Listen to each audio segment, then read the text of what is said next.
Está compartiendo Agustín, no yo. ¿Sí? Buenísimo. Bueno, con nuestro grupo lo que quisimos investigar era cuál era el rol o el papel que cumple hoy en día la inteligencia artificial con respecto al diagnóstico por imágenes. Particularmente en este trabajo investigativo basamos en imágenes radiológicas y tomográficas de cuadros respiratorios para hacer esa declaración.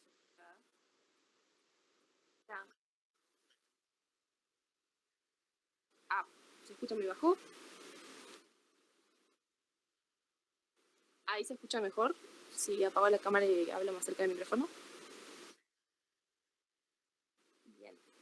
Lo que decidimos hacer es evaluar qué rol cumple hoy la inteligencia artificial con respecto al diagnóstico por imágenes.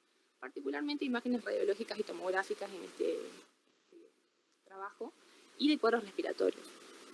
Hacer esa pequeña aclaración por las dudas.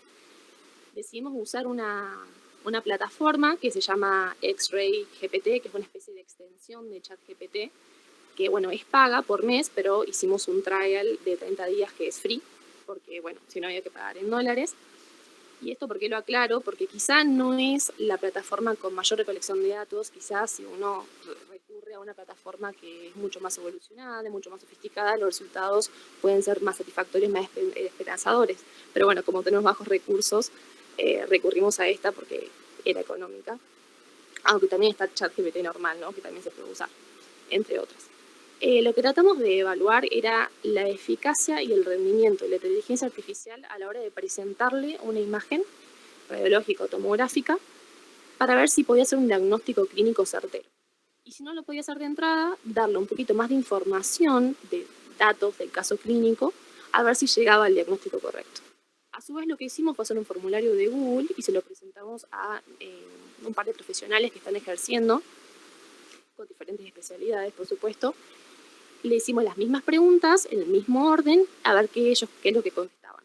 Entonces, de esta forma lo que hacemos es comparar el rendimiento y la eficacia de ambas partes y también, bueno, las ventajas, las limitaciones, la flexibilidad de cada uno, la rapidez con la cual contestan, si a medida que le íbamos dando más información el diagnóstico se reforzaba o cambiaba, había mayor confusión o menor confusión.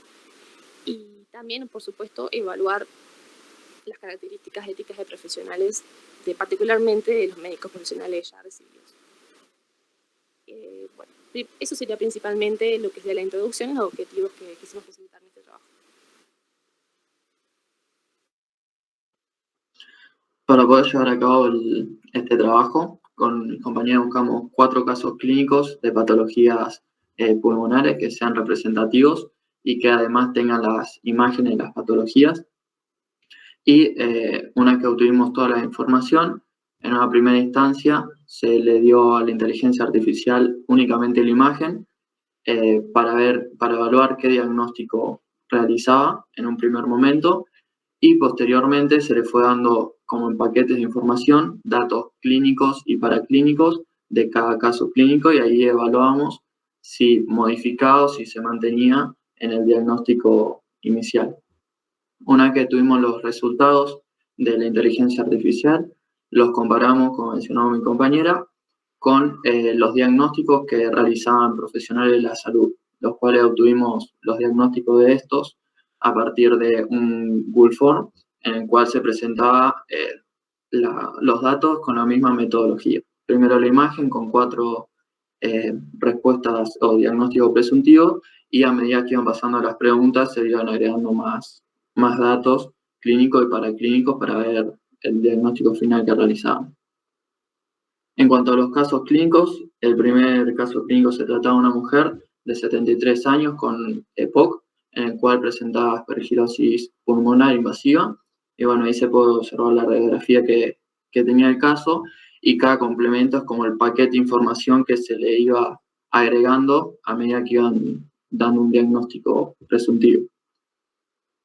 En un segundo caso clínico se trata de una mujer de 67 años de edad con tromboembolismo pulmonar, y bueno, podemos observar lo mismo, la imagen y después los 3 complementos, los 3 paquetes de información que se le iban agregando, ya sea la inteligencia artificial como los profesionales de la salud, para evaluar su respuesta y su diagnóstico. El tercer caso clínico se trata de un paciente masculino de 47 años de edad con diagnóstico de neumonía.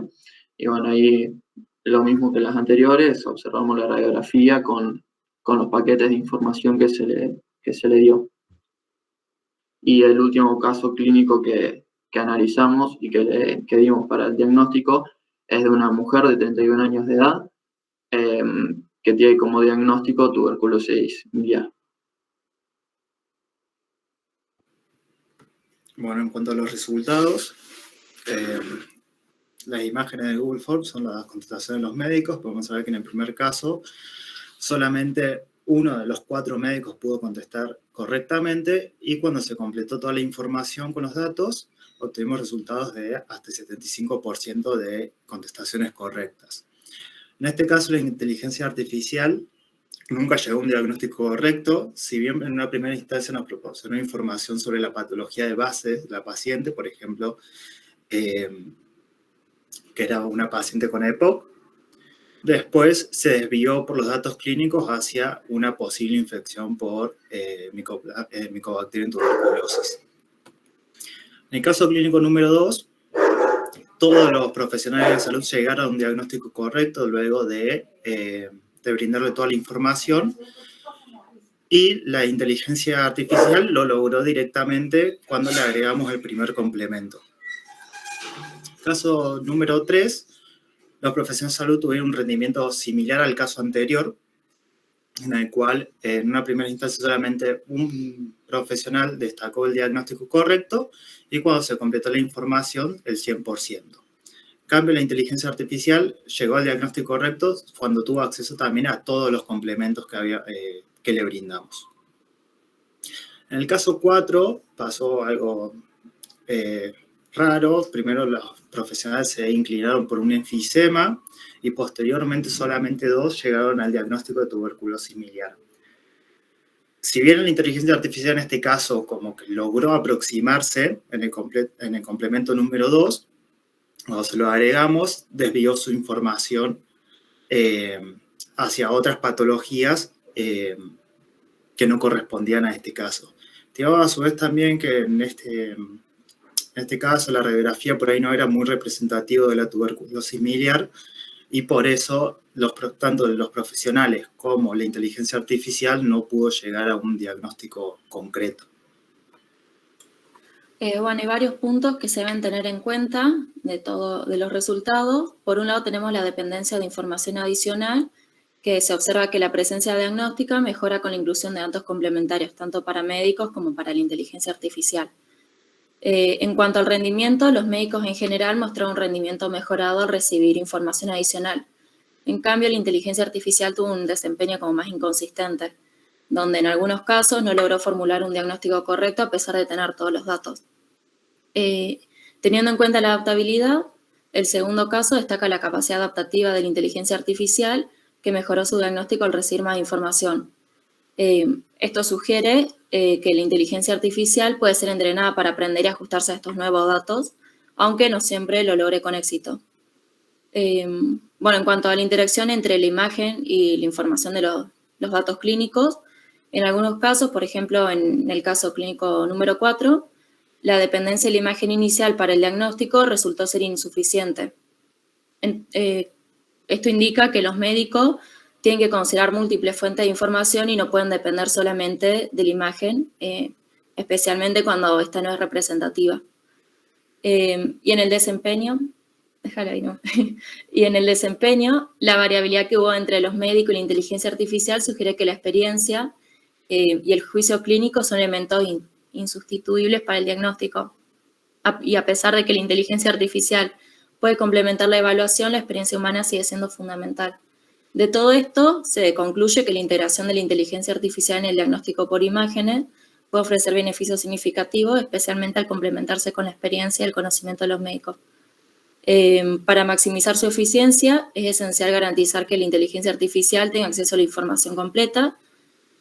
Y bueno, hay que tener en cuenta que tiene sus limitaciones.